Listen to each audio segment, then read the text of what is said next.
పచ్చని పొలాల మధ్యన ఎత్తైన కొండ మీద కోరిన కోరికలను తీర్చి కొంగు బంగారం చేసి శ్రీ లక్ష్మీ నరసింహస్వామి వారు శ్రీదేవి భూదేవి సమేతంగా 2 బండల నడుమ స్వయంభుగా విగ్రహ రూపంలో వెలిశాడు.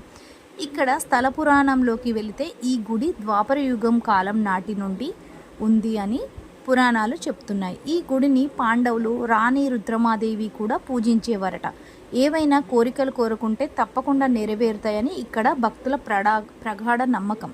ఇక్కడ స్థల పురాణంలోకి వెళితే పూర్వకాలంలో ఒక రైతు తన పంటను కోసేందుకు ఎవ్వరూ పనివాళ్ళు దొరకకపోవడంతో ఒక చిన్న బాలుడు వచ్చి ఆ పంటనంతా ఒక్కడే కోసేస్తాడు. దానికి ఆ బాలుడు ప్రతిఫలం అడగగా ఆ రైతు జొన్న అంబలిని ఆ బాలుడికి ఇస్తాడు.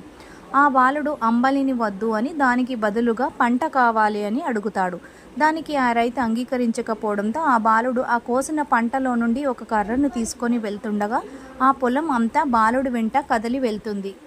ఆ రోజు రైతు నిద్రిస్తే కలలోకి బాలుడు వచ్చి, నేను ఒక కొండపైన 2 రాళ్ల మధ్యన వెలుస్తాను, నాకు పూజలు ప్రారంభించండి అని చెప్పి అక్కడ ఊర్లో వాళ్లకు అక్కడ రైతుకు కలలోకి చెప్తాడు. అప్పుడు ఆ రైతు తెల్లవారు లేచి ఆ జరిగిందంతా ఆ ఊళ్ళో వాళ్లకు చెప్పగా ఊళ్ళో వాళ్ళంతా కలిసి ఆ కొండపైకి వెళ్ళి చూడగా అక్కడ 2 బండల నడుమ విగ్రహ రూపంలో స్వయంభుగా వెలిసిన శ్రీ లక్ష్మీ నరసింహస్వామి వారిని అప్పటి నుండి పూజలు అందుకుంటారు. ప్రతి సంవత్సరం హోలీ నాడు జరిగే ఈ పండగ బ్రహ్మోత్సవాలు జరగడం అనేది జరుగుతుంది. ప్రతి ఏటా పండుగ రోజు బ్రహ్మోత్సవాలు అంగరంగ వైభవంగా జరుగుతాయి. ఇక్కడికి ప్రభబండ్లు పెద్ద ఎత్తున భారీగా తరలి వస్తాయి. తమ బలాన్ని చాటుకోవడానికి ప్రభబండ్లు, గుర్రపు బండ్లు, ఎడ్ల బండ్లు, ఏనుగు శకటాలు, మేకపోతుల బండ్లు అనేవి తీసుకొస్తారు. డప్పుల చప్పులతో నృత్యాలు, కోలాటాలు ఇక్కడ ప్రత్యేక ఆకర్షణగా నిలుస్తాయి.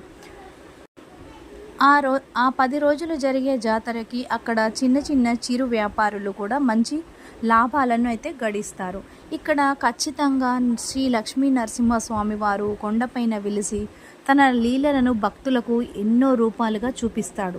సో నాకైతే ఈ లక్ష్మీ నరసింహస్వామి దర్శనానికి వచ్చి నేను కోరుకున్న కోరిక నెరవేరింది.